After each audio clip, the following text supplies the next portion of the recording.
Josh Johnson, joined by my co-host, fellow stand-up comedian Logan Nielsen. Logan, how you doing, buddy? I'm doing all right, man. How are you? I'm good. The bird is back, and it's just gonna do this now. Every time I take that train, the bird is there. The same pigeon from the last episode? So here's the thing. I feel like it would be crazy for me to just say unequivocally that this is the same pigeon. I don't know that. All I know is that it's more fun. It does look the same, and it exhibits the same behavior, and I record it each time like it's the same one. You know what I mean? Like I feel like I'm slowly becoming this bird man because no one else seems to notice or care.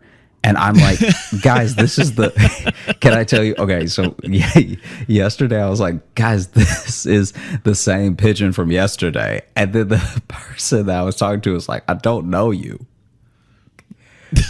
You just said it to somebody? I just said it to somebody like, man, this is the same picture from yesterday. And he was like, yeah, I don't know you. Or like, I don't have any connection to this. I love that he just started with that. Just, I don't know you. I don't know you. I wasn't there yesterday. Yeah. Which is fair. It wasn't until he even said I don't know you that I realized I was talking to a stranger. Because you know how sometimes you just take the same commute with like a handful of people?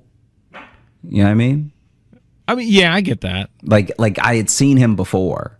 Right. And so I thought we could connect. I thought I could both like show my excitement and make a new friend off the fact that this is the same pigeon.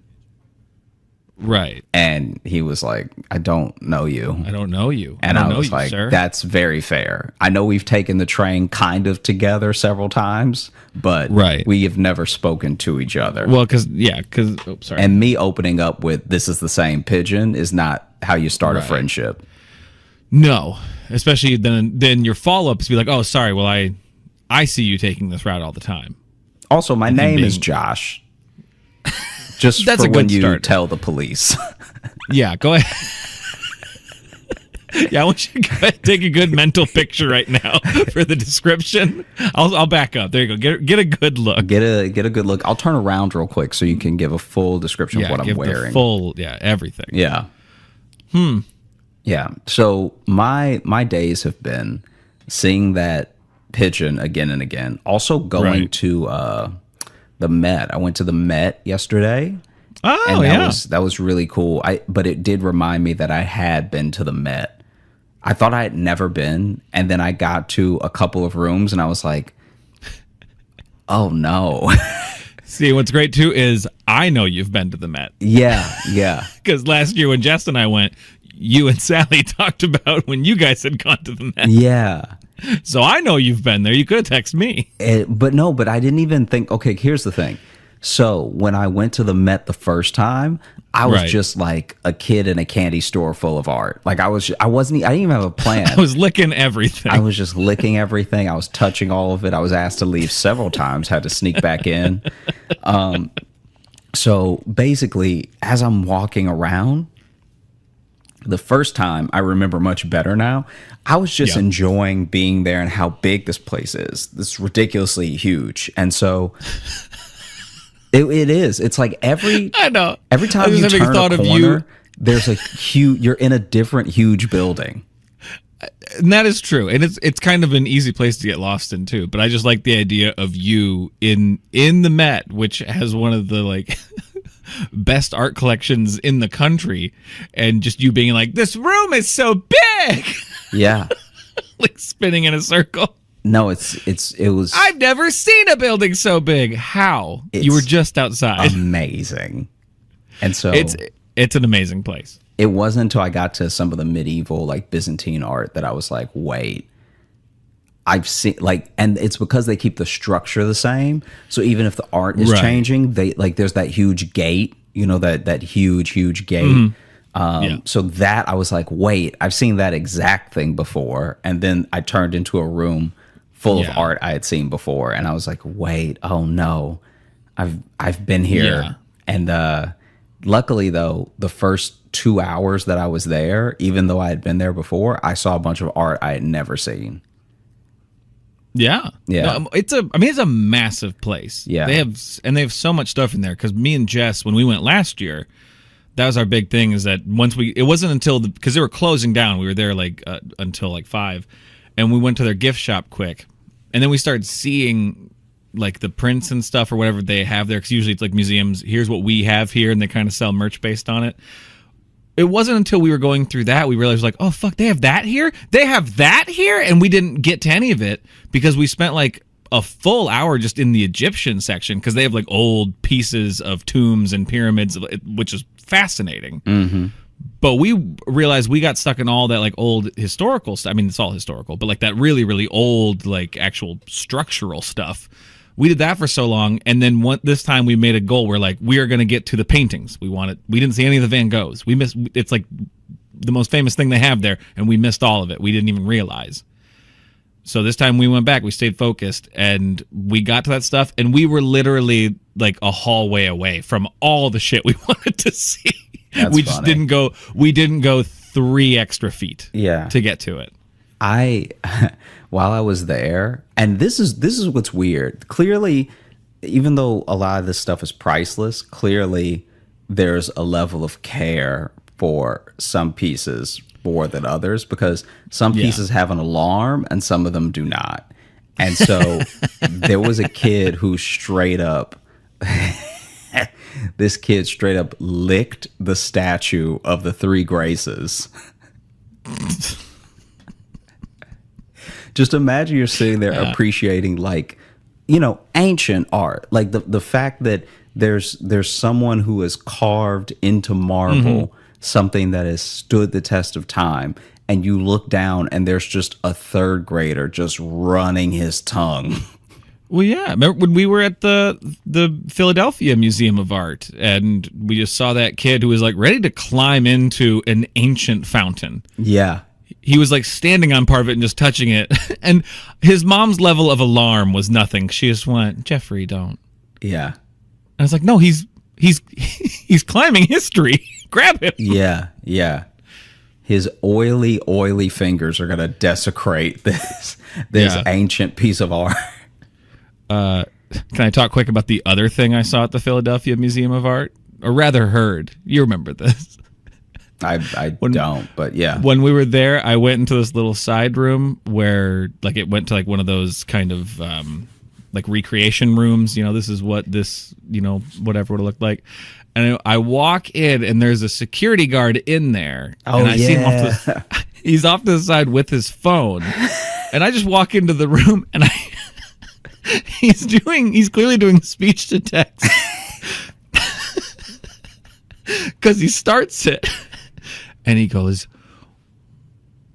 the dishes, and then he hears me behind him, and he stops, but then continues, just goes, the dishes better be cleaned and put away when I get home.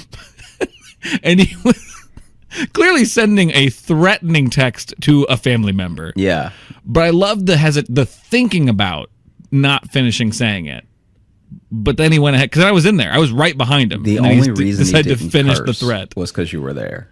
That's probably the gap was probably yeah. Because because then later when I lost you, I found him. So then you were like gone. You were like, because every major cities of art museum is usually just huge. So like the Art Institute in Chicago is huge. Philadelphia Museum of Art, the Virginia Fine Arts Museum, all like take days to get through. Like, and that's only if you're trying to just look, much less read what the artist was doing when they made the piece.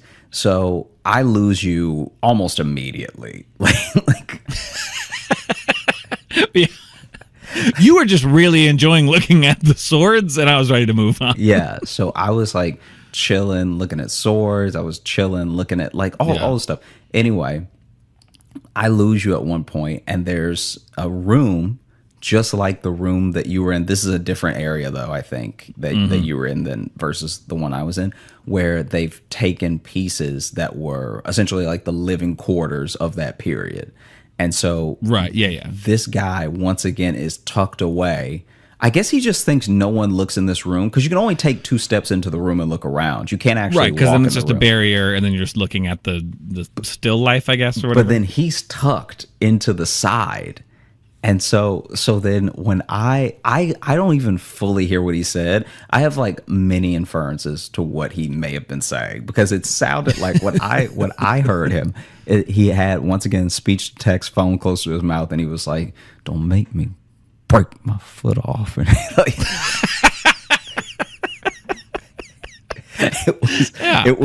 it was like the same like through the teeth thing that I imagine you heard, but it was even more mumbly. So it wasn't like the dishes whatever. It was like just one amoeba of a threat, just like, "Don't make me take the back of your leg," and like it was just this poor security guard. He just wants to find a quiet corner to threaten his family. Yeah, that's all he wants to do. Yeah.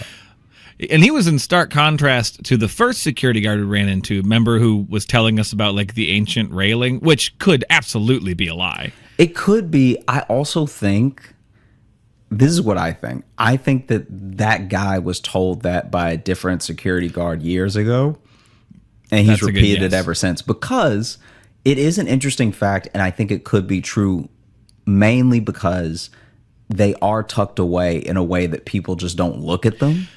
Yeah, so there's this one room where then there's this there's like a walkway up there or something. Looks like a staff only area. Yeah, and there's this one section of like stone railing, and he's like, "That is," I think he said that's the oldest piece of art. Or no, it's one of the oldest pieces actually in the museum. Yeah, because it was taken over from some sort of, I don't know, cathedral or something. Yeah, they took it from a temple. Yeah, and then just put it there, but no one has labeled it. And it does look kind of out of place. So you're like, maybe, but also, I don't know. And he just tells this story of like, you're not supposed to say this, but it's like, oh, that costs like $7 million or some shit. And I'm like, I don't know if anyone would really, I don't think that really translates. You might be going off of other artifacts from that era or something could be worth that. I don't think just a railing that has been built into a museum now would go for $7 million. And before we completely drop this topic, just in case it's not resonating with the audience, before we leave it behind, it's an episode on culture, okay? I don't think we're in the wrong here. Come on. There were like 6 pillars, and he said that each one of them cost like $2 million.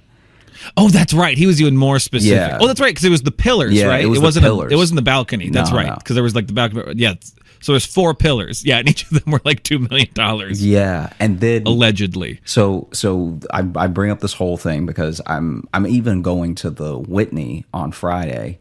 Oh, cool. Trying to like really get that culture vibe in. You know what I'm talking about? Get that, all that good reading juices, all that stuff that come out museums, all that like. See, now this I like. Let's keep talking about art, but let's do it that way. All that rich, sophisticated feeling you get in your brains. Yeah. Yeah. Fancy ass pillars. So basically, when there's a museum of, I think it's contemporary. I'm trying to remember what it is. There's just this museum. I'll look it up right now. This is from my hometown as well, where it's like very small. Oh, from your whole town. Okay. Wait a second. There was also a museum we went to in Philadelphia. While he's looking that up, in Philadelphia, that was very nice. What was it? The what institute? I can't remember the guy's name. The Barnes Foundation. Mm-hmm. Barnes Foundation. The Barnes Foundation, which was great, had a great collection. That one was frustrating that nothing was labeled. Yeah, because that was just a guy's house. It was his private collection. So it was set up how it was always set up. Very cool museum, very worth going to. But they have this thing where you can scan the art to find out things about it. Which we didn't really get to do because by the time I got there, Josh's phone was about dead, and it was draining mine quickly, and we were gonna have to Uber to a show that night, so we couldn't really get some good learning in. But we looked at everything. We looked the hell out of it. This does bother me that. So my hometown's museum is the Alexandria Museum of Art, and their website is This is chaos. Their website is themuseum.org. Whoa, they got it early, huh? They got it so early. And I can't imagine it's full of... The museum. I can't imagine it's full of stuff. God, it'd be great if you went there and it was like a still under construction, like clip art from like 2001. Because let's see. I mean, there can't be much in here because the price for adults is $5, which is accessible. I appreciate that, but that's good. Hell, with the art museum, I think we have in our town, I think is free. I think it's a give what you want situation. Anyway, so what we have. Why is the font like this? I don't know. Anyway, I can't see what you're looking at. I was trying to navigate what's there right now to see if this was a piece that's always been there. Anyway, there's a story that I heard about a kid on a field trip from a middle school that tripped, and this happens in some museums. Like I'll tell you about the other one in a minute.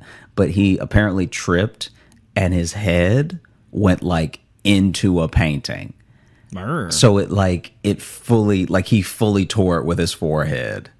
And that's where you're really glad you aren't in the most cultured of cities, because if that had happened in Philly, it'd be your family paying that off for the rest of all of your lives. Yeah, you all work there now. That it was in Alexandria means that like y'all owe us. Someone's got a copy. Yeah. Y'all owe us one more printout. Well, didn't your mom almost destroy a Picasso? I know we talked about it on the show, but wasn't that what it almost was? Yeah, but that one was on like an easel in a gallery for sale. It's like, why is this not protected? This is Yeah. And even a Picasso too that's more contemporary, that's not going to be the same as like a Da Vinci. Yeah. Those are different levels. And then of your life being ruined. Did you see the kid? I can't remember where this happened, but there was a kid who tripped. First of all, he already had a soda in his hand, so it's like already whoever's supposed to be watching him needs to be in a museum. jail. You're not allowed to go near the art with drinks. I didn't think so. He already has a soda in one hand, and then he slips like off of nothing, like slips in the way that only a 14-year-old's legs can slip. You know, like when you're like a teenager, your early teens, and your body is just dumb. Mm-hmm. Like it's just so stupid. Like somehow it can't figure out gravity. It made me mad. For me, it wasn't quite when I was a teenager. It was a little younger than that. I don't know. But this kid was like 13, 14. That's why I say it. But basically, he slips. Not even walking. This is what's so crazy. Like you'll just see teenagers sometimes, especially when I did community theater, like lighting for community theater, and so you have to be around the kids who are in the program who have parts in the play, and some of them will just fall from standing up.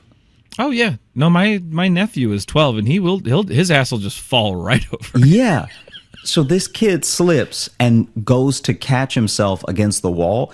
Against that wall is a painting that he puts his hand through. Oh, good. I think and then throws the soda and it gets everything else in the room. Yeah, I mean, well, the soda actually didn't leave his hand. The soda was the thing he was most responsible with. It was his own limbs that were the problem. I thought for sure the soda was going to be the problem, but he had control of the soda. Let me see. Kid destroys painting. 1.5 million. Oh no! What did he destroy? Let's see what it is. Was this in Alexandria, or where did you say this was? I didn't say where this one was. I think this was in Taiwan. Oh, okay. I don't know how to pronounce it, but it was a flower oil on canvas that was 350 years old. Jeez. Huh. Like, if I worked at a museum and I saw a clumsy kid coming, I would just be like, we're going to give you the virtual tour. Like Yeah. honestly, if you're gonna walk into a museum, or like if you're gonna be, you should have to do a straight I'm gonna line. hold you. I'm gonna hold you in control. Yeah. I'll point you at stuff, but from now you don't get to use motor functions in this room. But since we're talking about destroyed art, can we just take a quick second to remember how glorious it was when that lady fucked up that painting of Jesus? Yeah, see, it wasn't just. It's delightful to remember. So for those that don't know, that was a restorer, right? She was okay. supposed to be restored. So for those that don't know, when you are going to a museum, especially if it's a museum with like truly priceless works from like antiquity, you will usually see some restoration. And if you've got a real eye for it, you can pick out what's been restored and what hasn't. Most things from like BC should be very faded.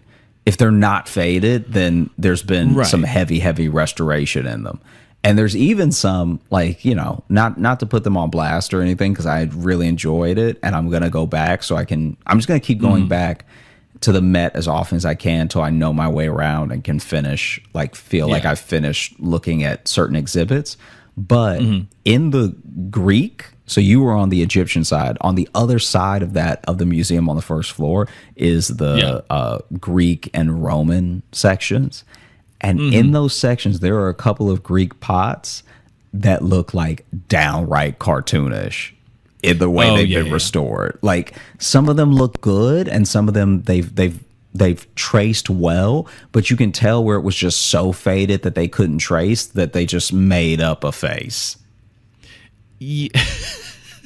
Because there was one that, so, and this will only work if you see the video of the podcast, which is on YouTube, by the way. So there was one of them where it's a pot that has aspects of the Trojan War in it. So you see Ajax, you see Achilles, you see all these people.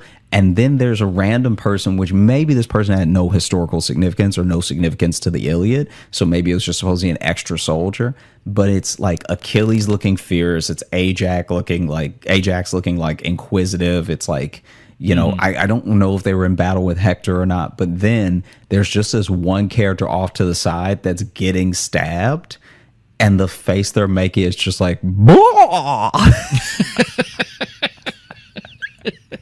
like the eyes are like too wide. The eyes are like, oh no! It was insanely cartoonish, and the ink looked wet, like it looked like they just did that. Hey, do you have that restoration done? We're about to open. Yeah, yeah. No, it was too much. Yeah, because like most restoration is like, you know, cleaning and stuff, kind of trying to just spruce it up. But the Jesus that Jesus painting, she was just like, let me just freehand it. let me go ahead and just wait. Let me find it, and then put it in the show notes. We need to put like a link to it absolutely. In the show notes so people can. Maybe I'll make it like on Spotify. It shows the different like episode pictures. I can just make it the. Can I tell you that when you type in Jesus,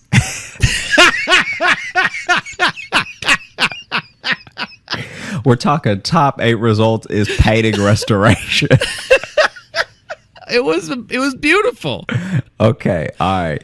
So that's a piece of art that I want to buy. Like, that's an interesting thing. Like, I'm not really a religious arts guy, but I would hang that on my wall in a second. Okay. I love how one of the first results in it when you look it up on YouTube is bungled restoration attempt destroys painting. And it's just, I'm assuming either someone who's upset or the restorer next to the painting like being interviewed. But just so you know, so you can follow along if you've clicked in the show notes or in the description of the YouTube video. What? No, a video? A link. Oh, I was just gonna put a picture of it somewhere. Okay, you'll have to send me this link then. Yeah, but if you, this is all neither here nor there. But basically, for them to see it, they'd have to click something in the bio of the episode, right? Yeah. Yeah. Okay. I think we're saying the same thing. No, I didn't know you were sending to a link to a video. I was just going to post the picture. Oh yeah, I'm not sending a link to a video. I'm just saying early in the results on Google is when you go to Google Images, there's a video that's just like bungled restoration attempt. Yeah. It's funny too that they then just showed the world. I don't know. At that point, if she would have showed up with that restoration, I've been like, oh, oops, looks like we lost this one. Okay. So there's been a heist. For people looking at it right now, and for those of you who are yet to look at it, the initial one, you can tell it needs some restoration because there are whole pieces of the paint that have chipped off, and there's a lot of white in the overall painting that is just like indicative of aging. But now this is the original picture, not the messed up one. This is the original picture. The original picture. The original where it picture looks like the subject it's supposed to look and like. Jesus's head is tilted. You see the crown of thorns on his head, and it does look a little bit, whether from aging or from the original painting, it does look a bit like Jesus has been punched in the eye.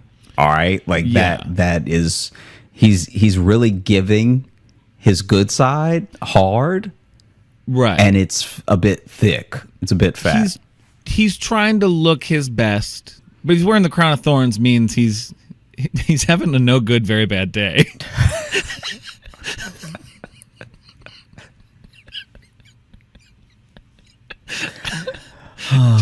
Jesus Christ, no good, very bad day. This is not the day to get a selfie, you know, like this is but he's trying to give busy. his good side. All right, he's turning the other cheek because that's the one they have not punched yet, so he's trying to just get a good picture of it. The restoration can only be described to me as Elmo in blackface. But the blackface is actually pretty tan. Like, it's just like this looks. This is. I gotta bring it up. Now. The art is so bad that it looks a little racist. Like,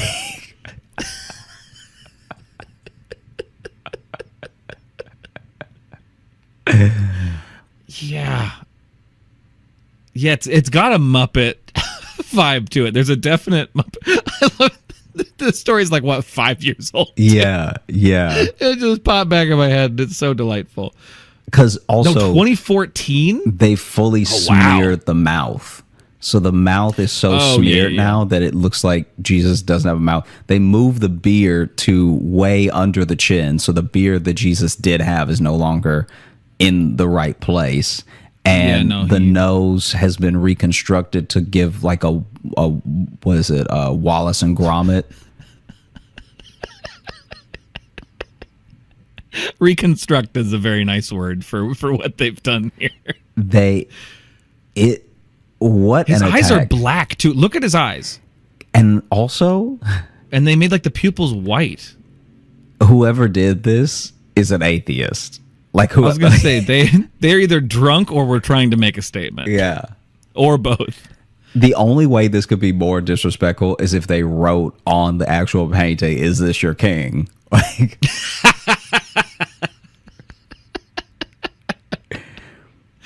you know, maybe it's trying to put you in the moment. It's trying to actually take you back then.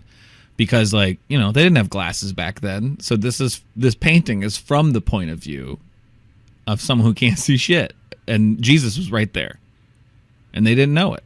Not a lot of people do, you know, perspective. We don't think about that a lot in religious art, you know? Like,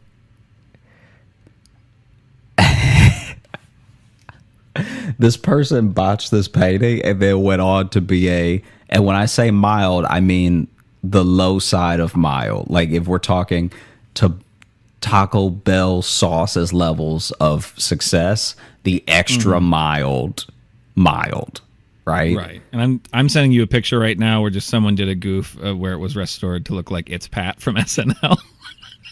And it just made me laugh. That is funny. That's pretty good, right? I know these are all visual bits, but wow, that one entertained me.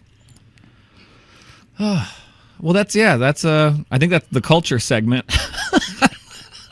We should actually call this episode, like in parentheses or in brackets, the episode should say visual companion. And then just have a link to everything we've talked about so people don't get lost. Yeah. No, I'll make a little, we'll have some things for people to look at. But yeah, no, this is the JJS audio tour is what this is. All right. One more. I would love to do that. I would love for us to record a tour for a museum. That's an episode maybe we should do.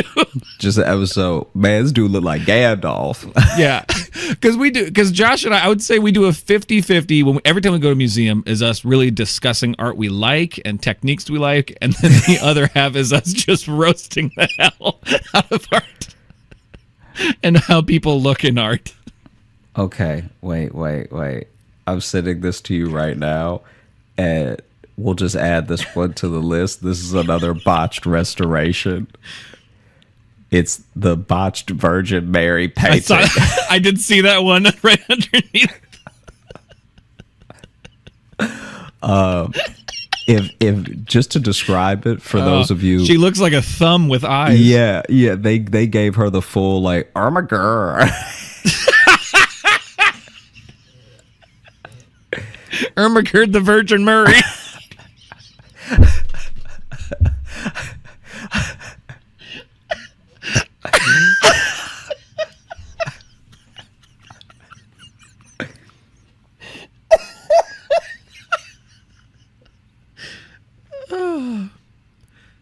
Like, I don't like. You can't get work again if you do that, right? Let me tell you, I can't draw. All right.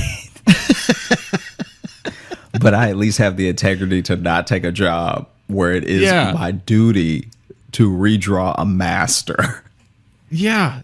Because it looks like they asked me. It looks like they asked me, hey, can you restore this picture of Jesus? And we need it done today. That's what you're going to get. Also, I'm very sorry. We don't have any more oil. You're going to have to use crayons. Yeah. And they're pretty filed down already. So good luck. Yeah. Can I tell you? Ooh. Someone send us some art that will restore. So when I tell me if you experienced anything like this.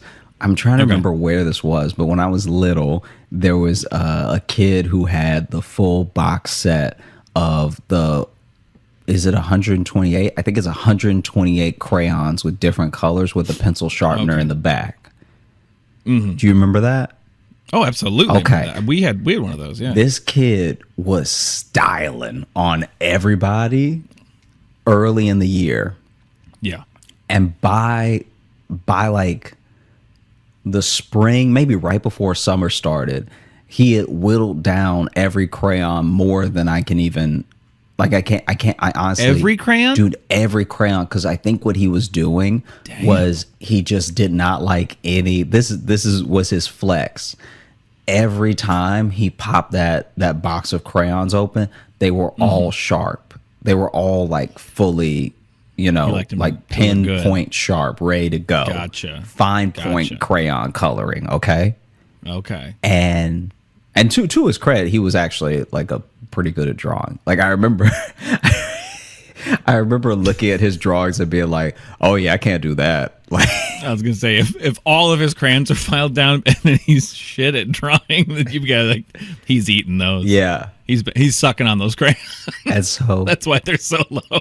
And so then this kid, this is wild. Okay. So then this kid has filed them down so much that they can't really, like, he lost one in the sharpener because it got too short to sharpen. So then he was just turning it with his thumb to try to like turn it and sharpen it, but then it just got stuck. There's no way to get it out now. Yeah, I was waiting to see if then like just cut his finger open or something. No, they made it so you couldn't do that. Listen, this is a Josh Johnson story. I'm not sure where the turn's coming, but I get ready. And so this kid had got to the point where all of his crayons, he finally had to take the paper off of each crayon because it was like they're whittled down that much. And he, by the end of that box of crayons, he just had a box of beads. Like he was literally rolling the crayon against the paper to get the color off and to color. And I had never, like, this kid was such a genius to me. It had never occurred to me that could even happen. Yeah. Like he was like fully just dragging the little beads of crayon across the paper, and then was like doing low key like 6-year-old masterpieces. Like that sounds like he got the most out of that pack more than anyone else. Yeah, because he had all those crayons and that sharpener. And listen, all of us who had it, usually it's like it's cool to bust out, and then you lose crayons, and then you get something stuck in the sharpener, and then you just kind of have like a loose pencil case of crayons because you're done with the box. This kid, though, sounds like he took care of that box, really used these crayons, and used them well. Do you remember the what was it? What was the company that made the really hardcore like number 2 pencil colored pencils? I mean, I think there's a bunch of them, but it may have still been Crayola. I have no idea, but basically, they make some number 2 pencils. There was a kid who went to steal another kid's colored pencils, and this was like, obviously we're talking like playground rules. This is a no-go, right? This is like off jump. All right, you're getting touched up if you touch my colored pencils, much less try to steal the whole pack. You can ask, can I borrow that colored pencil? But you have to be prepared for the answer to be no. Yeah, I need that one. And so this kid swiped all the colored pencils off this kid's desk and started running, right? Damn. That's like, in middle school terms, that's like having sex with someone's wife.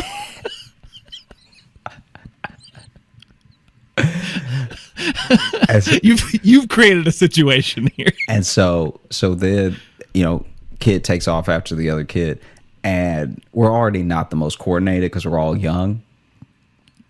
But in a sometimes something happens where it pulls almost like a divine instinct out of you that you didn't know you had. And this kid, because he can't catch up to the kid that stole his colored pencils, he gets just close enough to him that he makes a big bet, and he just fully swipes one leg. Like, just like catches up to him enough to trip him. Swipes one leg. The kid who's got like the colored pencils, I'm trying to remember how he was holding them, had the colored pencils. Like, either, I can't remember if they were against his chest or all in his hands, but either way, he's holding them kind of like this, and he trips and lands on all like this. Of them. He means has them like in his hands over his chest for the listeners. Falls on them and double staked his chest. Completely just like really impales a couple pencils. See, I knew someone was going to get impaled soon. That's why I felt it with the crayon story. I felt it coming. I felt the chaos building. And then he rolled over. So he lands and he's like, oh, just from landing, right? He's like, you ever, remember when you were a kid and you get so hurt you didn't cry? You were like, I need to breathe through this situation. Like, you don't even. Yeah. You were stunned that feeling existed. Yeah. And so this kid rolls over and we just see a bunch of colored pencils like in him, right? Oh God. And not like deep, like he's not gonna die or anything, but just like really they stuck. They were sharp. And so then he rolls over, and the kid who was chasing him turns around and was like, you could keep him. Just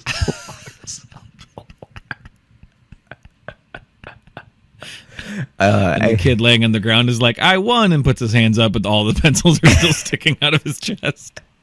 Nobody wants your blood orange, Yeah. Yeah. Sorry. All of these, the color is blood now. Yeah.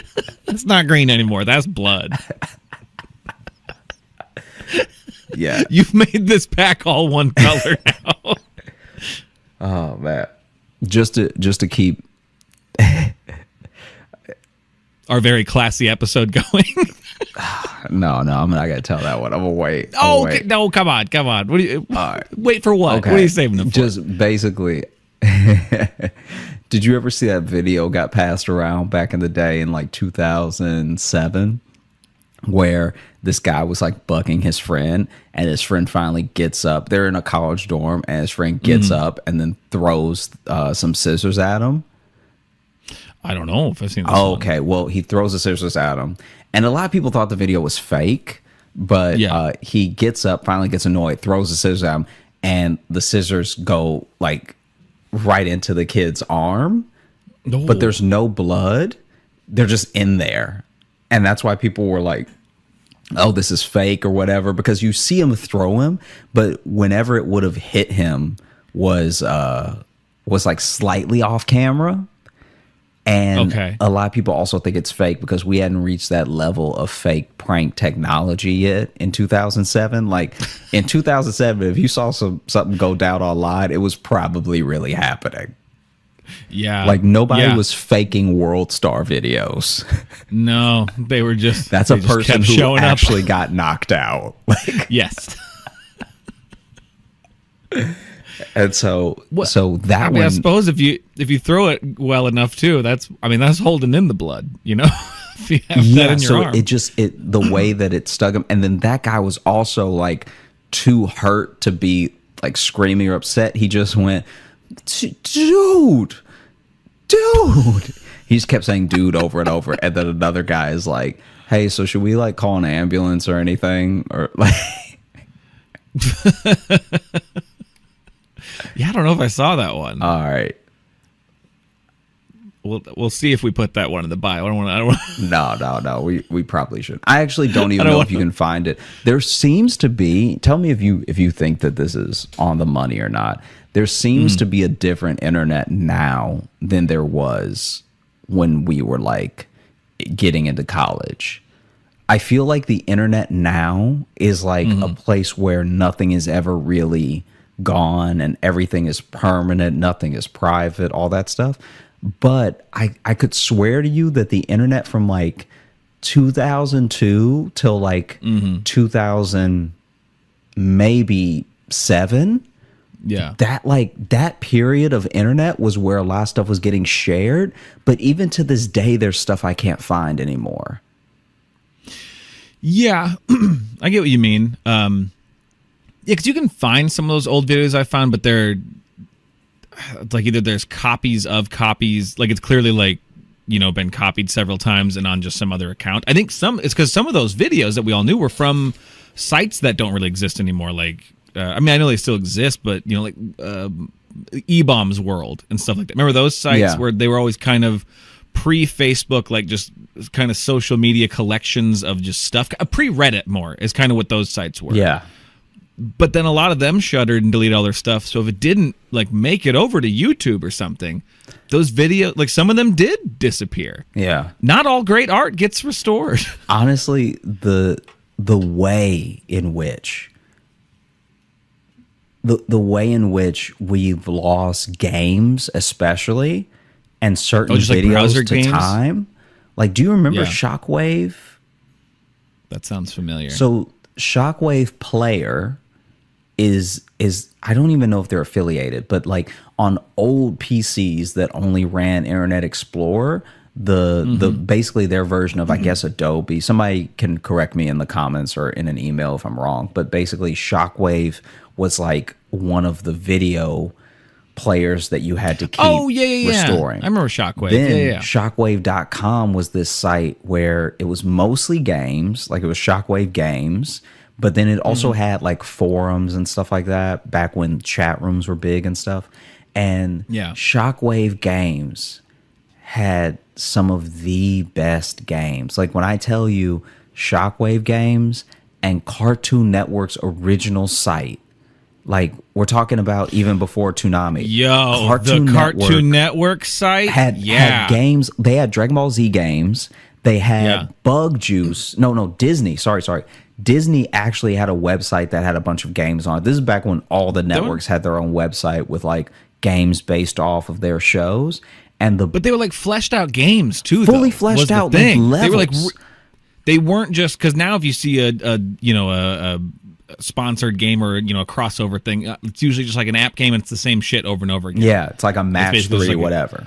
match 3 or a Candy Crush ripoff or something like that. It's just something that's rushed. But like they used to make fully fleshed out games. I remember a Cartoon Network game that literally took a couple hours to beat, and it was like a puzzle solving where you like went to different islands and traded things to other characters, and it took a while to beat it. And I'm like, that was a full game. Let's talk about a game that I never beat. Samurai Jack on Cartoon Network. They had you as a young Samurai Jack fight everyone he had to fight to become Samurai Jack. Yeah. And I was always getting caught up early because I'm not that great at video games. I was getting caught early on the African guy with the sticks. I don't know Samurai Jack that well. So okay. I'll take your word for it. It's a beautiful show. We should watch it sometime. I like the guy who made it. Yeah, I've never watched it, but he did another show called Primal. Wait, you've never watched it? I've seen like parts of episodes. No, I've never watched Samurai Jack. Okay, all right. Get ready for our Samurai Jack watch podcast. Yeah. I feel like Samurai Josh. Also for the listener, and this is completely serious because I think that this could be a cool thing. For the listener, please write in and let us know what you think or how you would feel about any sort of companion content. Like if we did do like a visual, like audio companion to a bunch of images or like something like that, because that could be a good, fun new thing that we try. I don't fully know what he means. So yeah, I guess let us imagine. Okay, so for instance, right? Yeah. You could do the entire image collection of an artist's work or something. You know what I mean? Yeah. So then in the show notes, we're just, this image is like, time stamped like this. We talk about this one first, this one second, whatever. Mm-hmm. And then I think that there could be something fun about, like, let's say we were to watch Rise of the Young Wolf. Is that a Samurai Jack episode? Ouch. What is that? That is the air hockey documentary that we watched together.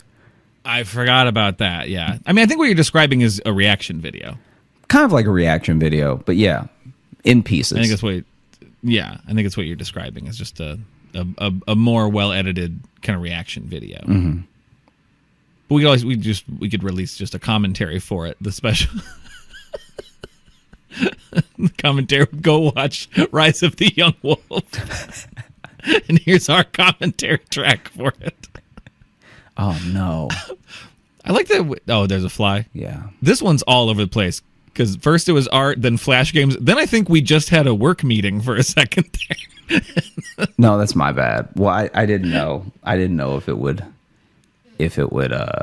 translate into something worth asking people. But ending the whole thought on reaction video means probably not.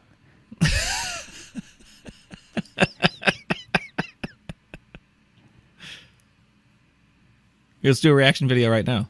That was a little joke. That was a little joke I did. That one was scared. That one was scared is what that was. Yeah. Well, what were we building to with Cartoon Network and Disney Channel websites? Was it just off of how the internet's changed? Yeah, how the internet's changed and how I can't find those games. Like now that I have the motor skills to beat games, I really wish I could go back and just do what my young, inexperienced hands could not. Right. I feel like I got good at video games when I was like 22. Like I finally started putting it all together. Right. Because I was decent at some games, but I just didn't have the concentration and the hand-eye coordination for certain games. And then sure enough, at like right around like 23, I'd be chilling with Jacob and we'd play something and I'd be like, oh, it's all clicking somehow now.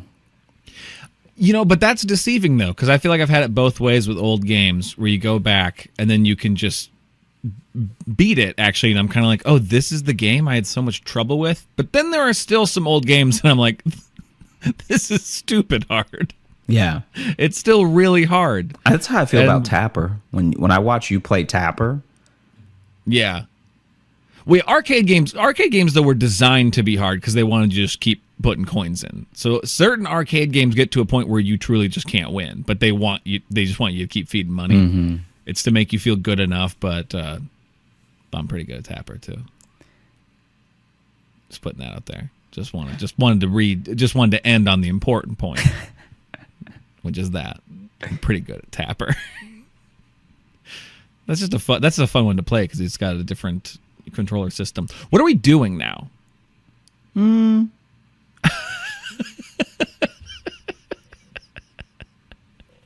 This is our most tangent-y one, but I think it's because this is the most less pressed for time we've been in a while. Yeah.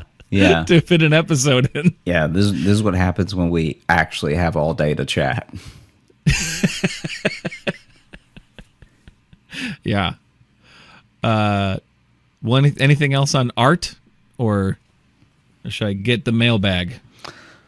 So yeah, you can pick the mailbag while I talk about art museums a little bit more, because I've now been to enough. Do it. So okay, I've been to enough now that I have gathered lots of different experiences, and I remember, wow, there was this one woman named Leanne who I can't think of a better word than cornered. She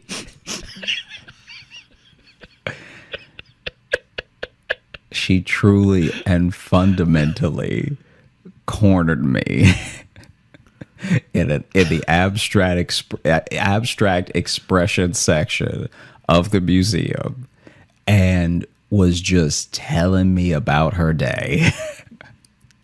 Oh, see, but now this kind of sounds like a Josh Johnson dream come true, though. You would think so, but not only was her day not good, like, I'm all about getting to know people, in like an organic way or anything. I think it's a different energy when no one wants to hear what you're about to say, and so you corner a person and tell them, because I was like, oh, okay, like she was telling me about how she had to go to court and like all this stuff, and I was like, oh no, well, I hope that works out, and best of luck in your claim. I in my head I'm like, I got nothing for you. Like I don't fully understand, because she was also trying to explain. Good luck with your claim. Well, she was trying to explain to me what she was trying to sue for, and I get that. I also didn't get it. So I was like, oh, yeah, I guess. But this isn't checking in with a person to get advice. It's also not a time where you're like, I need to air this out to a person for feedback. This is just like, oh, man, all right, this guy's by himself. And, yeah. And so then, which I really respect this about her, because this is where it becomes your nightmare. So I'm like, oh, well, I hope that everything goes well. And, I even think I said it was great talking to you. And I start to move. And she just follows me. Like, she just follows me and keeps talking. And I didn't think it was an option. Like, I didn't think...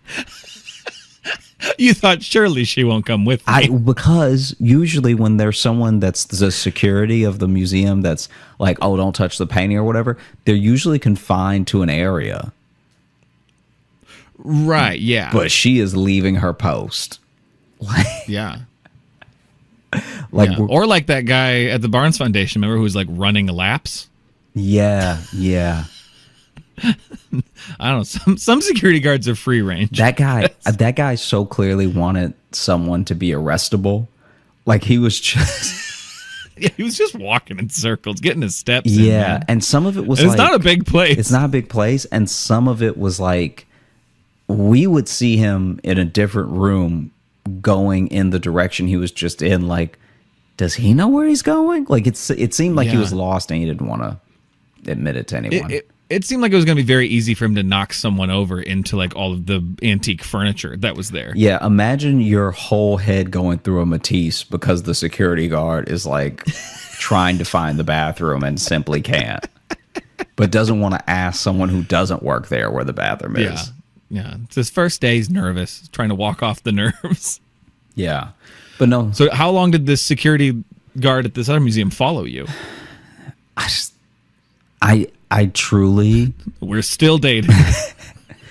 I truly can't even imagine the amount of time that it was. It felt like for half the time I was there, and I was there for like 4 hours. See, that's what you get. Yeah. See, that's why sometimes I'm kind of like, maybe I need to be more open to experiences like Josh, and then I'm kind of like, Yeah. It's nice that people don't really talk to me. And some of it, I will say, some of it did seem unfair to her. There were a couple of instances where I was like, yeah, you should probably, like, now I am rooting for you in your suit, you know? But then also, like, her back, it was like, it was just, she was, yeah. What about her back? She was just talking about how her back always hurts, but then they give her the upstairs, and she's like, I really want the downstairs, so I don't have to go up the stairs for my back. But, you know, to be fair, I only have to go up the stairs twice in my shift. And I was just like, man, this, like, she was complaining to me so much, it felt like family. Yeah. Yeah, because that's, if you're going to follow someone around at your job to talk to them, like, bring something, man. Yeah. Make up some stuff. Make up how old those pillars are. Do something. Don't just be like, a little bit of creak, a little bit of ache in my back there. Yeah. But I have to use it, you know, Yeah. walking and standing. And she'd be like, oh, I like this one. That was the other thing that she did that cracked me up. She'd be like, I really like this one. I'm like, oh yeah, it's pretty cool. Like, as if I'm not seeing everything for the first time. Right. And then she was like, we're not supposed to comment on what we like and don't like, unless you ask us. So ask me which one I don't like. And I was like, what? And she was like, ask me which one I don't like. And I was like, you know, it's just us in here. Like, this is like a slow day. That's some great mom energy. I had like a there. club date on the Thursday. And so I'm just there during a Thursday. So there's almost no one in the entire museum. And she was like, ask me which one. And I was like, are we on camera or something? She's like, just ask me which one I don't like. And I was like, fine, which one do you not like? And she was like, that one. And she pointed to the one behind me. And she was like, it looks like, she leaned in to say, it looks like poo. Got him. You got him, Doris. Yeah. Yeah. Get him. Ask me which one I don't like. I like that. Well, should we wrap up this very culture-filled episode with our mailbag? I mean, not only should we wrap it up, we should probably cut 15 minutes of it. We'll see. For the video portion, my camera is no longer recording for some reason. I guess the card's full, even though it was empty. I don't know. So just for the remainder of the video, my half will just have that Jesus painting. I'll just go ahead. So you'll see Josh and then that terribly restored. It'll be great. It'll just be you looking at it too, be like, uh-huh. Okay. All right. Let's open up the mailbag. We may only have time for this one because I have a feeling we might be able to dig into it a little bit. But this is from, they've signed it anonymous, so I will leave it anonymous. But the title is VeggieTales Sex Talk. So just absorb that title for a second. What's up, J-Lo? I want to start off and say I appreciate the elements both of you bring to the show. You guys remind me of my younger sister and I. I should have been kidnapped by now, and my sister is the Logan that humbles me. Okay, there we go. I think it's a good definition of our roles. We all grow up with preconceived connotations. As someone who mainly grew up in Minnesota, I was always taught to shudder and dramatically act disgusted when someone says Iowa. Then I went to college in Nebraska, which culturally we do the same thing, but also comment on how bad their corn is. It makes me laugh when Logan rips on his state too, because it makes me think, who actually likes Iowa? Real quick, I know I'm from Iowa. It's my home. And yeah, I rip it a little bit, but, Minnesota and Nebraska can go eat a fat one. Nebraska is the more boring Iowa, and that's saying something. Anyway, I was getting into some Midwest rivalries. Hey, they brought it up. Okay. I have 2 young kids, and as someone who likes to stress about things very far in the future, I was hoping you guys could help me prepare for the question. I married into a very religious family. My oldest was born a year and a half before our wedding and conceived within 7 months of our relationship. I feel like that's an unnecessary information for this question. But what is the most watered-down, VeggieTale-friendly answer you can think of? So I believe this is the sex talk. This one, it wants it to be so clean they didn't even really say sex. Just the talk. It would actually be so. Or is it the talk about being born out of wedlock? Is that the talk? I can't fully tell, but it's very fitting that you're now that poorly drawn Jesus, as you asked me all Yeah, I didn't realize I was going to thematically line up so well. Okay, so is that, do you think that's the talk? Maybe, yeah. Was being born before, because she's 7 months into our relationship? Yeah. I guess so.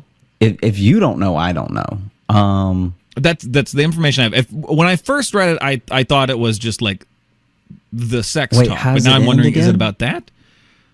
Let me just read this again. I have 2 young kids, and as someone who likes to stress about things very far in the future, I was hoping you guys could help me prepare for the question. I married into a very religious family. My oldest was born a year and a half before our wedding and conceived within 7 months of our relationship. What is the most watered-down, VeggieTale-friendly answer you can think of?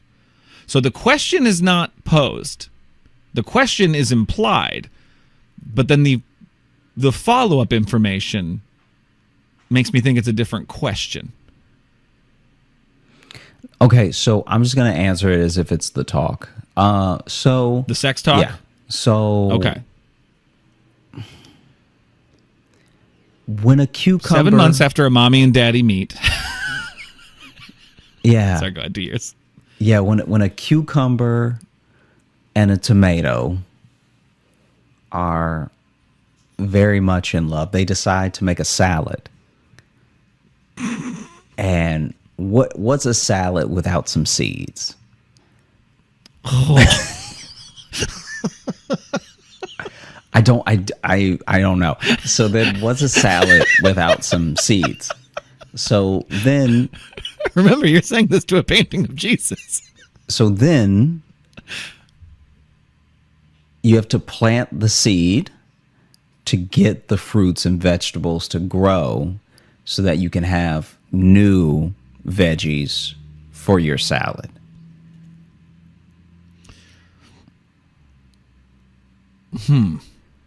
I feel like that's pretty good because even VeggieTales doesn't cover it.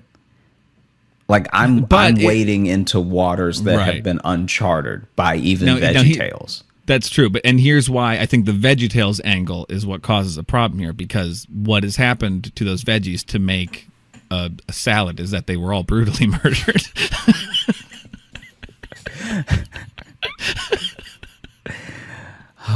You got to chop them up, so that's sending a mixed signal already. Yeah. Now we've just created a confusing bedtime story to scare children. You know what? Yeah, that's my bad. No. I think that was a good. No, actually, honestly, I've never heard the salad metaphor, and I think it actually kind of works. Seed's got a double connotation that I don't love, but sometimes you just want some seed. No, I like that. That's better than, honestly, that's better than most sex talks, I think, what you just did. Because there was no bim bims and woo woos and whatever else that people try to use to replace body parts. I think you actually did. I thought we were going to need to really work this out. I think you nailed it in one. That's very kind.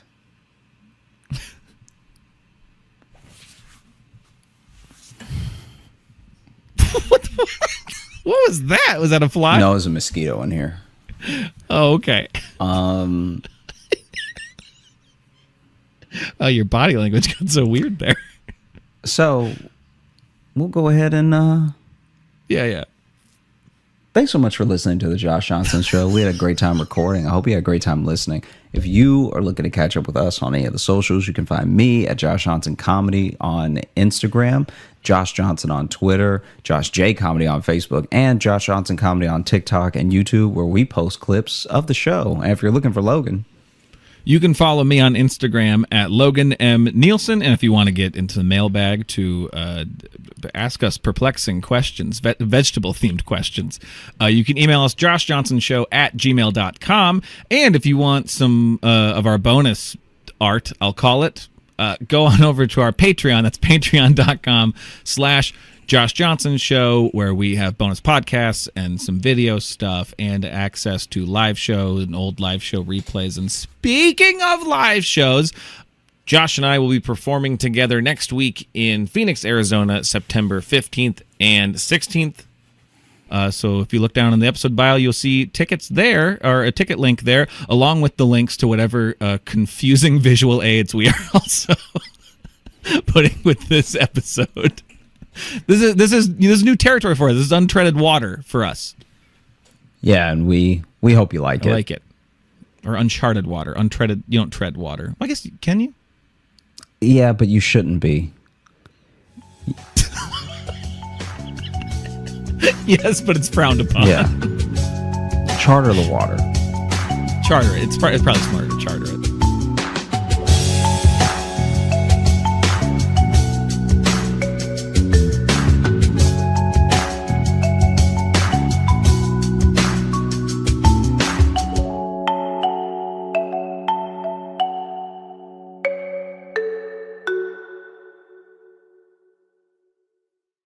I guess we're all doing better than Diddy.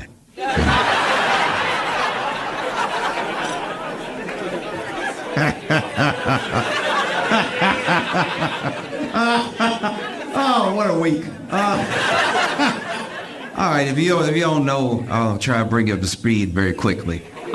Basically, Diddy has been the devil for decades. And it's really only this year that everything's sort of coming to roost, right? It sort of started with a lawsuit brought by his ex-girlfriend, Cassie. And, in the lawsuit is detailing horrific things you will not, you will feel sick if you read the lawsuit. And Diddy said it was all a lie. Just nothing but disgusting lies about his character. And he settled the lawsuit the next day. I don't know about you, but I've never been lied on so hard that I was like, you better stop lying about me. I will pay you as much as you want for you to stop telling me all the stuff I supposedly did. I want to make sure that this is, how much does the check need to be? It won't be in escrow. It'll be in a check form in the morning. But I will pay you as much as it takes for you to stop lying before people start looking into what you said because everybody else is saying it.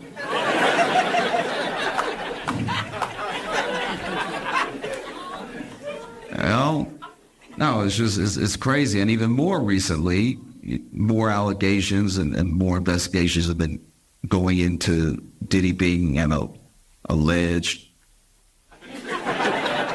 Legally, you have to say it. Being an alleged sex trafficker and everything, to the point where, this week, the FBI raided all of his houses. All of his houses at once, just to make sure, every single one at the same time, make sure he wasn't house hopping or anything, just going everywhere. They grabbed all the homes and the homies and they pulled everybody outside.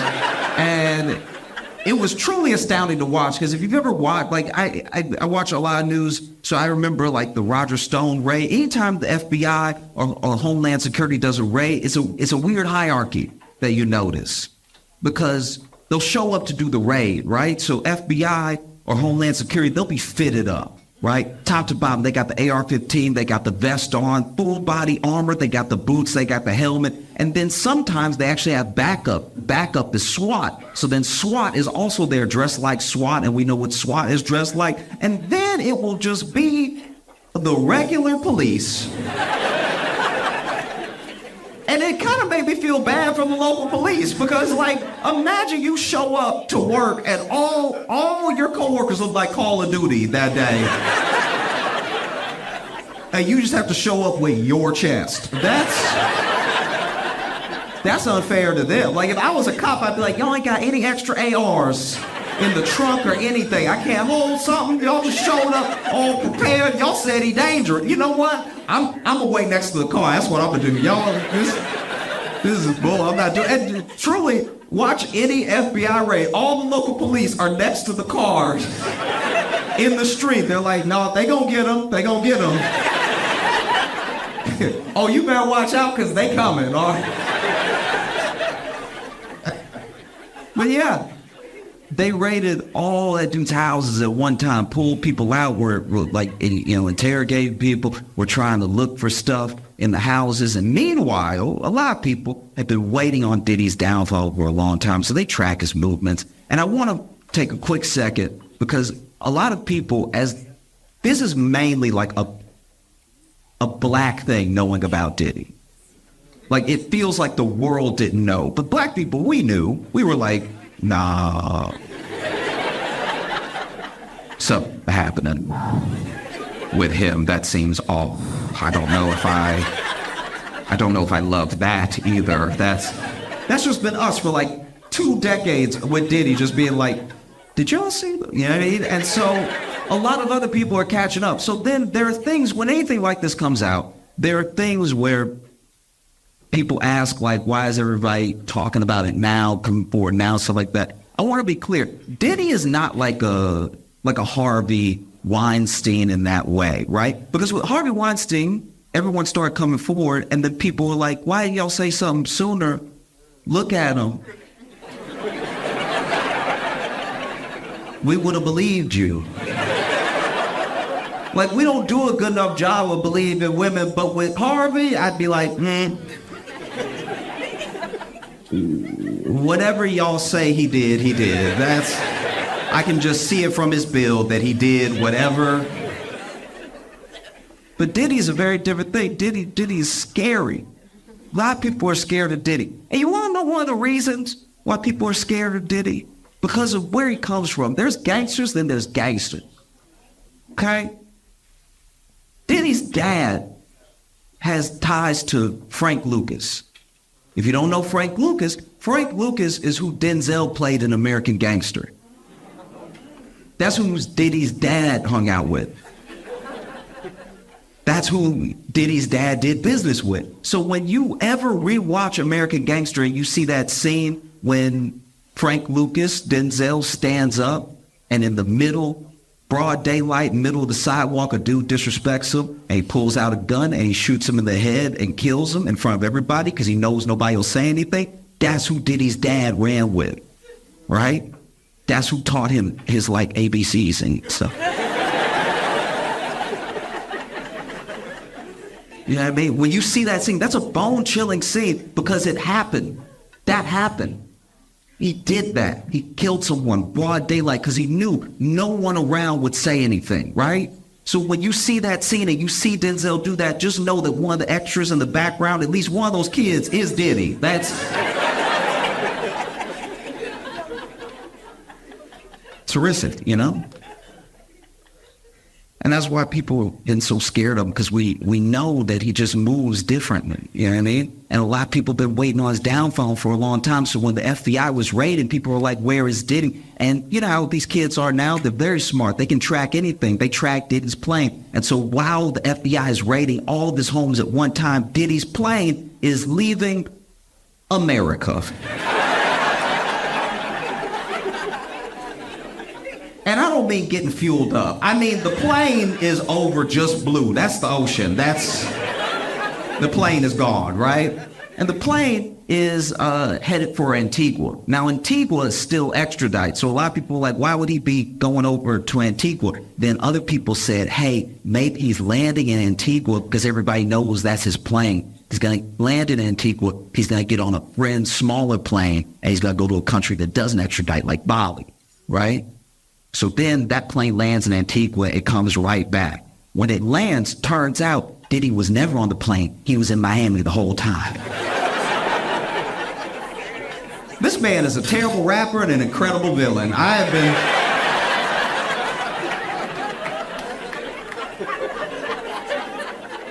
been thrown for a loop consistently with him. Like, this man should be in a James Bond movie. You know, a lot of people are just waking up to how Diddy is, you know. We knew. You know how you know that we knew? Diddy's the only black billionaire we didn't root for.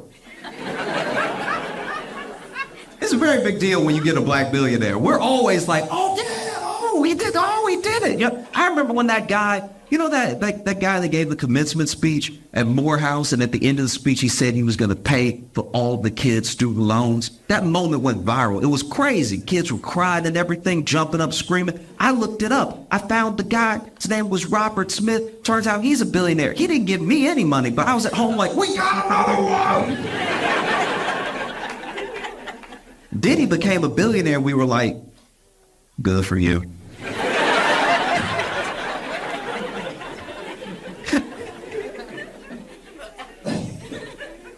I don't know about y'all, but I absolutely love when home drama spills out into the world. Yeah, I mean, I don't watch a lot of reality television, so I love when a real life couple just can't take it anymore. Yeah, I mean, like they have to have it out, and they have to have it out now, and now is here, and here is where I am. So I get a free show. You know? I think it happens a lot in New York City because we don't have space. Like, y'all have real homes here. Y'all can be like, we will discuss this later.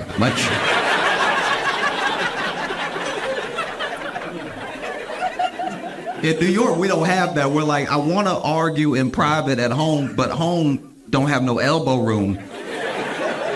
I want to argue where I can move a little bit because I'm passionate with my movements. Now, if I'm arguing at home, one time I was arguing at home, and I went like this to be like, oh, wait, you know, just like to hold it up, and then I hit my elbow, and there's no way to look right when you just stand there like,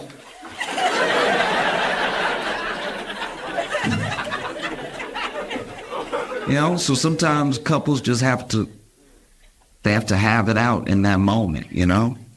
And I was walking. I try to do this at least once a week. I was on a walk with no AirPods in, right? Just really like be around in the world, you know?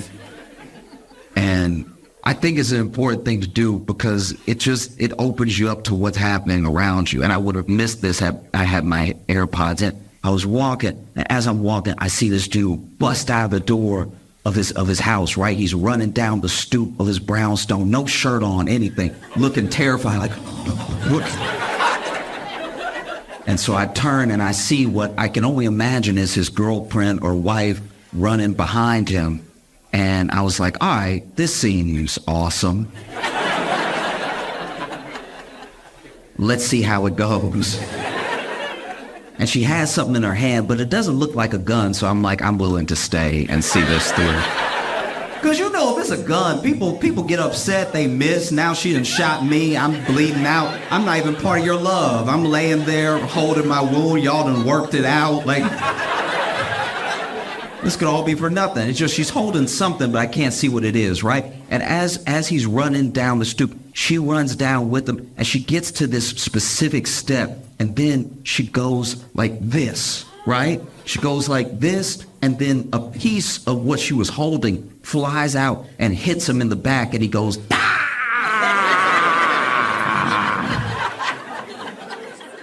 And then she lets go of the other thing that she was holding. It slides down the stairs. And when it slides down, it's close enough for me to see. And when I look, it was the sleeve of a Hot Pocket.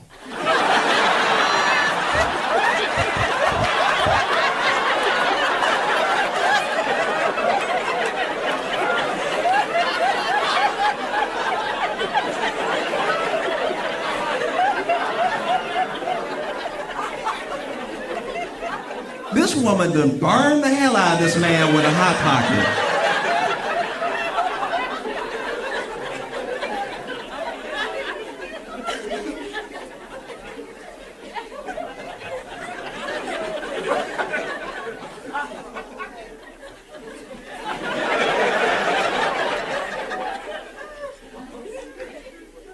In the known universe,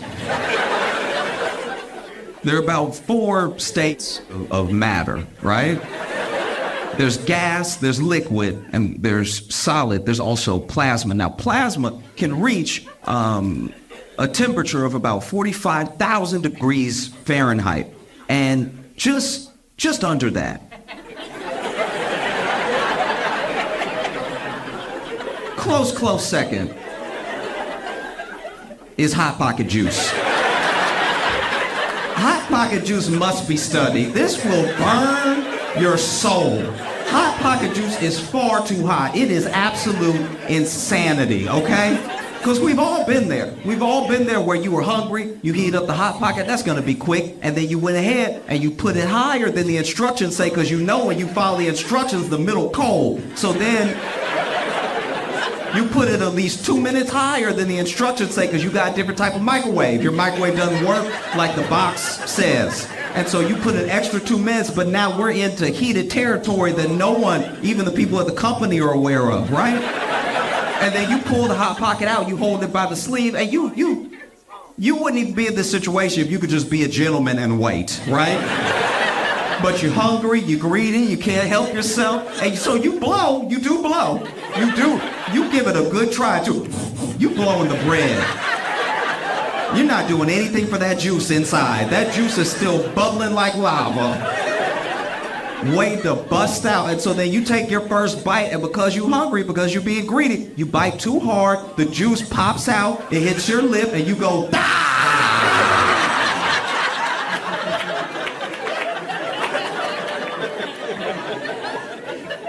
Now you coughing because steam coming out of your mouth because you got the corner bread in your mouth with all the juice burning everything. Burning teeth. Just burning. Inexplicably, just burning and burning and burning. It's terrible. This woman was running after this man. We don't know what he did.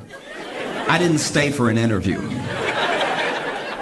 This woman was running down the stairs after this man and had the Hot Pocket sleeve in her hand and reared back like an ancient weapon. Reared back.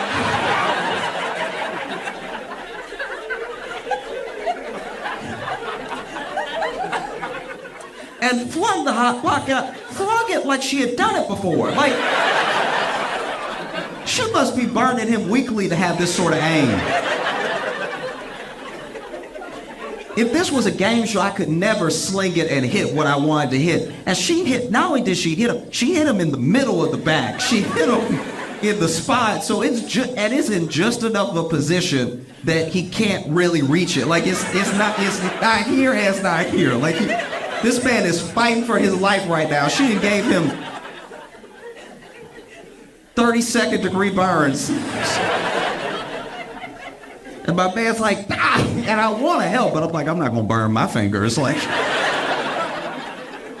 and then I had never stopped walking the entire time, but I did take off into a brisk jog. Because as he was holding the railing of his stoop, I saw her lift another Hot Pocket. I was like, let me leave before I witness a murder.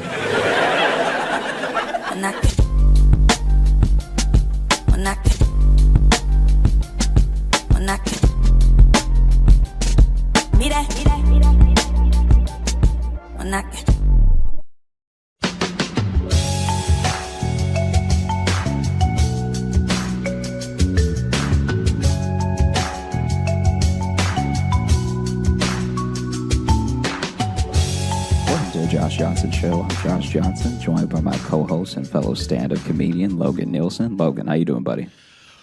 Fine. Oh, geez. How are you? Oh, goodness. I mean, that was me, because this episode is coming out on Thanksgiving, so I wanted to offer a reaction that I think some of our listeners might be having right now. Yeah. You know? Whether they aren't able to be with their families or are with their families. Yeah. You know what I mean? I'm sure there are plenty that are just like, I'm fine, grandmother. I hope that everyone's family cooks good enough to make the conversations they have at the table worth it. Ooh. Can you imagine? Ooh. Can you imagine getting into it over bad potato salad? This is the year, man. This is the year some people quit family. You know what I mean? I think this is the one. How is it that what's going into my mouth is as bad as what's coming out of your mouth? How is the food I'm eating taste racist? I don't understand. Look, let me tell you something. All right, I'll tell you this right now. This might be a bit controversial. I think some people, they may not like what they hear when I say this, but I will say that hate does make good food. All right, hate. Come on. You're just saying that because you like Chick-fil-A. That's all. No.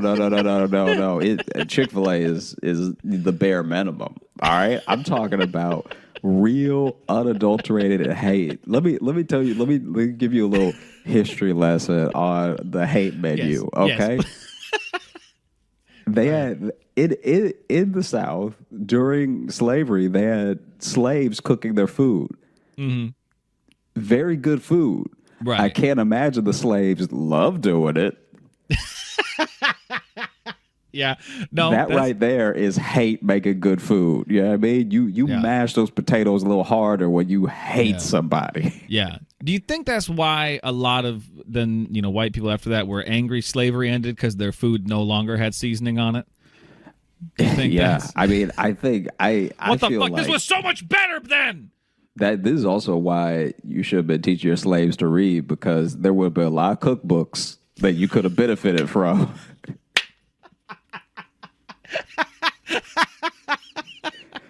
When slavery ended. Yeah, I mean, like now the slaves are free. It's like, all right, well, we're just gonna go both our ways. And you were watching me when I was cooking, right? Just do what I was doing when you were what? Oh, you weren't watching? Okay, well, do your best.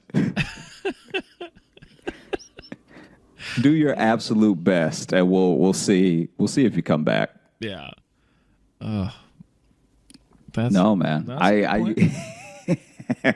I've been very blessed that I've been able to have Thanksgiving with lots of different families. I obviously love you show up at having houses. Yeah, I mean, when you show up on Thanksgiving, they're not gonna turn you away. They're all in there trying to act like they're good people, so they got to take you in. I guess crazy. If you want something to eat. If they kick me out, then that's gonna be a quiet dinner. Well, and here's what's great too. If you show up, there's gonna be maybe one family where it's like, well, I don't know about that, and then someone's like, of course we can, Aunt Randy, you racist. You're gonna immediately have someone really defend you way too hard. Yeah. And then you'll be like, you don't know what I've done. What do you? Now it'll just be me and Randy, of course, sitting next to each other. Just sitting next to each other, just sipping the same soup. Just eyes wide. And he might try at some point. He might try to, build a bridge between you two at some point. It'll be awkward, though. He'll just suddenly be like, I liked Sanford and Son. And you'll be like, that doesn't. Yeah, that not only is that an outdated reference, those are the last black people you liked. Those are the last ones? That's the last thing you watched? The 70s on TV? Wow. Just that bad. I mean, but that's it's a real thing in the way that a lot of very kind and cool people have taken me in at different years of my life to have Thanksgiving with them and their family, or a Friendsgiving, or I feel like it's very rare that I'm able to be home with my family for Thanksgiving, eating it and sharing it with them. Yeah. And there was one where there was this one time where my friend brought me back with him for Thanksgiving, right? Mm-hmm. And I think I've told you this story before, but he was like, oh, you know, I know you're not going to go home or anything. You just want to go with me Thanksgiving. And so I was like, yeah, sure, that'd be great. Thanks so much. Because even though I'm not the biggest holiday enthusiastic person, like I'm like, you know, I'm not a Grinch, but I'm also not like, I don't need anything from anyone on the holidays. Like I like giving to people, I like doing things for people, but I don't need anything. So you know, in those scenarios, the same way. I get what you're saying. Yeah. Yeah, like in those scenarios, I'm more than willing to share it with someone, and I always appreciate people bringing me in, but I'm also not the type of person that's like looking for someone to spend like New Year's or whatever with. But he was like, hey, do you want to come back with me for Thanksgiving? So we did, and we drove to his place, and I was like really tired for some reason. The entire day. And so when we got there, you know, said the hellos to the family and everything, and then I just crashed and went to bed like very early. And I get up and I come downstairs, and the dad is just glaring at me, right? Just like glaring at me hard. And I was like, okay, that's a little weird. And in the back of my mind, I'm like, oh, is that like a race thing? Because you seemed fine last night. You like did you sleep on it and then wake up in the middle of the night like, wait, a black guy's in my house? Like I don't know where this is coming from. In the middle of the night, he's like, wait a minute. Wait a minute. I just let him in and everything. I was just in a good mood. Even put out the fitted sheets for him. And so he's just glaring at me. And then my buddy's mom sees me, and she gives me a hug that's like a little too long, you know? Like I'm friendly and everything, but I was like, all right, that's odd. And it was one of those things where she just like, the hugs get broken down in a very specific way. Like some people hug you and then tap your back as the hug is ending. Right. Some people, especially moms, will sort of rub your back. I got both. Like she gave me this long hug, then she tapped my back, and then she rubbed my back, and then I was like, oh, okay. Like, you must think I'm lonelier than I am. Like for you. For you to hug me like that, you must be like, "Oh, this poor thing was gonna spend Thanksgiving on the street." You know what I mean? Like, I don't know why both of you have had such a stark, different reaction than when I met you face to face, right? And I find out later that the night that I just crashed, my buddy stayed up, and he had like this long talk with his parents, and they ended up getting in a fight. Oh, and then in the argument that they were having, he ended up coming out to his parents. So now they think that I'm his boyfriend, but I don't know. I have no idea. And so the dad isn't even like giving me the hate glare in a homophobic way. He's giving me the hate glare like, are you good to my son? Or are you just trying to get what you want from my son? You know what I mean? Like, do you take care of my son? Or are you just like trying to get yours and get gone? You know, like you're just looking for a free meal. Yeah. What are your intentions for my son? All right. And then and that's why the mom is being too overzealous with her hug. Yeah, she wants that's to why so the much mom send the message that she's welcoming to her newly out son's boyfriend. Like, yeah. But honestly, I was like, because I didn't even know it was happening to know to say something. Right. So it was just an awkward. I didn't find out until the way back. Wait, so how much longer were you there? Was it just then you guys left that day, or no? We were there like I think 2. Yeah, it was like 2 nights. Okay, and so it was like, that happened the first night. So there was a whole. There was like a whole day and a half. A whole day and a half that you didn't know you were auditioning for boyfriend. I had no idea. and that's good. And the dad would just say like drop little things like. He was giving me the classic thing that dads give the boyfriend with their daughter. He was giving me that. So he would like just drop little things when we were like alone, which wasn't often. We weren't alone often in this entire like Right. 2-day period. But at one point, he just turned to me. We're watching something on TV, and everyone is watching it. But at some point, him and his mom go to the kitchen, and it's just me and him, right? Yeah. And then he's just like, I love my son, right?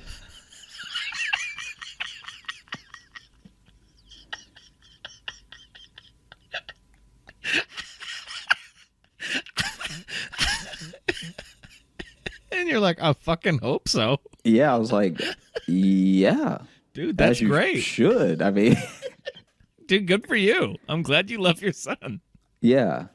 And he's like, I wouldn't want, he was also so bad at this speech. Like he clearly he clearly, I guess he thought he'd never have to give it. So he was like not well versed. Maybe there's like that push pull in his heart where it's like he also doesn't want to seem homophobic. Like you don't want to be you don't want to immediately have your son come out and then think it's his boyfriend and then be like way too mean to him. So you're like, I don't want to give off that vibe.